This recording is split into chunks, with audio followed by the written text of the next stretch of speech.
नमस्कार।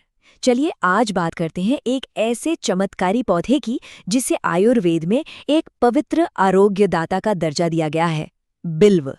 देखिए, ये सिर्फ एक पौधा नहीं है, बल्कि ये एक पूरी कहानी है। एक ऐसा सफर जो हजारों साल पुराने ग्रंथों से शुरू होता है और आज की मॉडर्न साइंस लैब्स तक पहुंचता है। तो आइए इस सफर पर साथ चलते हैं। तो इस सफर में हम 4 पड़ावों से गुजरेंगे। सबसे पहले हम जानेंगे कि इसे भगवान शिव का प्रिय वृक्ष क्यों कहते हैं। फिर हम इसके एक बहुत ही दिलचस्प विरोधाभास को समझेंगे। उसके बाद हम देखेंगे कि ये शरीर पर काम कैसे करता है और आखिर में हम ये जानेंगे कि कैसे हजारों साल पुराना ज्ञान आज का विज्ञान भी मान रहा है। तो आखिर ऐसा क्या है बिल्व में जो इसे इतना खास बनाता है? देखिए, इसकी कहानी सिर्फ दवाइयों और जड़ी बूटियों तक ही सीमित नहीं है। इसकी जड़ें तो हमारी पौराणिक कथाओं में बहुत गहरी हैं। चलिए सबसे पहले वहीं से शुरू करते हैं। सोचिए, एक ऐसा पेड़ जो इच्छाएं पूरी करता हो।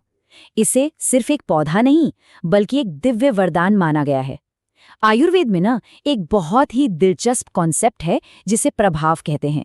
मतलब किसी जड़ी बूटी की वो जादुई शक्ति जो उसके सामान्य गुणों से भी परे जाकर काम करती है। और माना जाता है कि बिल्व का ये प्रभाव इसकी इसी दिव्य उत्पत्ति से आता है। और पता है, इसके नाम भी बड़े कमाल के हैं। वो सिर्फ नाम नहीं, पूरी कहानी कहते हैं। जैसे इसका एक बहुत मशहूर नाम है श्रीफल। श्री यानी शुभ, और श्री तो समृद्धि की देवी मां लक्ष्मी का भी नाम है। तो ये नाम ही बताता है कि ये पौधा सिर्फ सेहत के लिए नहीं, बल्कि सौभाग्य और समृद्धि के लिए भी कितना जरूरी माना गया है।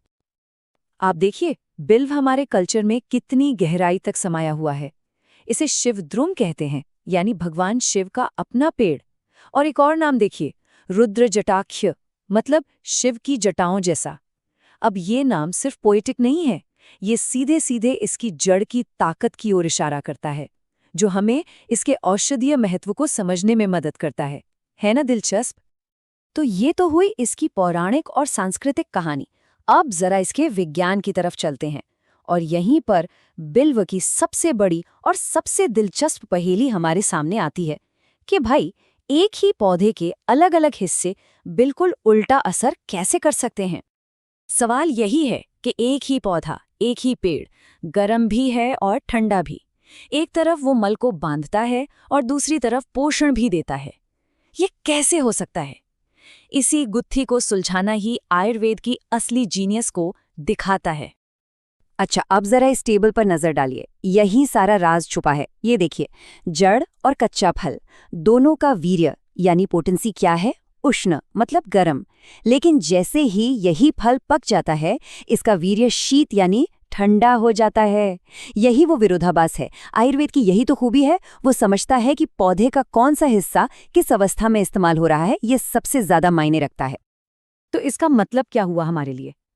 इसे इस्तेमाल कैसे करें? सीधी सी बात है, जब शरीर में कोई तीखी समस्या हो, जैसे पाचन की गड़बड़ी या सूजन, तो गर्म तासीर वाले कच्चे फल और जड़ का इस्तेमाल होता है। और जब शरीर को पोषण देना हो, तो ठंडी तासीर वाले पके फल का।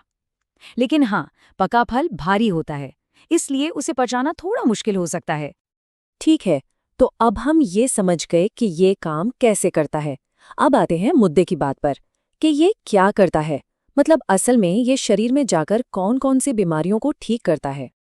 बिल्व का एक गुण है जो इसे बाकियों से अलग करता है, और वो है ग्राही होना। अब ग्राही का मतलब सिर्फ दस्त रोकना नहीं होता। नहीं नहीं, इसका असली मतलब है आंतों की सोखने की शक्ति, यानी एब्जॉर्प्शन पावर को बढ़ाना और उन्हें अंदर से मजबूत करना। मतलब ये सिर्फ सिम्टम पर नहीं, बल्कि बीमारी की जड़ पर काम करता है। तो अगर किसी को पाचन से जुड़ी कोई समस्या है, खासकर आईबीएस या लगातार दस्त की शिकायत, तो कच्चा बिल्व आयुर्वेद में सबसे पहले याद किया जाता है। इसकी गर्म तासीर पाचन अग्नि को तेज करती है और शरीर में जमा आम यानी टॉक्सिन्स को जलाकर बाहर निकालती है, जिससे समस्या जड़ से ठीक होती है। लेकिन कहानी सिर्फ पेट पर खत्म नहीं होती। अब हम फल या जड़ की बात नहीं कर रहे। अब बात हो रही है पत्तियों की। बिल्व की पत्तियां हमारे मेटाबॉलिज्म के लिए वरदान हैं, खासकर ब्लड शुगर लेवल को कंट्रोल करने में और लिवर को ताकत देने में। और तो और, इसकी जड़ नर्वस सिस्टम को भी शांत करती है। जैसे नींद न आने की समस्या में। और हाँ, इसकी जड़ और पत्तियां फेफड़ों के लिए भी बहुत अच्छी हैं। ये जमाव को कम करके खांसी और अस्थमा जैसी तकलीफों में राहत देती हैं। चलिए अब आते हैं सबसे रोमांचक हिस्से पर, वो पुल जो हजारों साल पुराने ज्ञान को आज के मॉडर्न साइंस से जोड़ता है। क्या जो बातें ग्रंथों में लिखी हैं वो आज की वैज्ञानिक कसौटी पर खरी उतरती हैं? आइए देखते हैं। आयुर्वेद में एक बहुत ही मशहूर फॉर्मूला है दशमूल, मतलब 10 जड़ों का मिश्रण। ये शरीर की सूजन और दर्द के लिए रामबाण माना जाता है। और पता है उन 10 में से सबसे जरूरी जड़ कौन सी है? बिल्व की जड़। इसे नंबर 1 का दर्जा दिया गया है।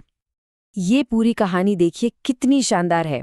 सबसे पहले हजारों साल पहले चरक संहिता में इसे शोथर कहा गया, यानी सूजन कम करने वाला। फिर इसे दशमूल का हीरो बनाया गया।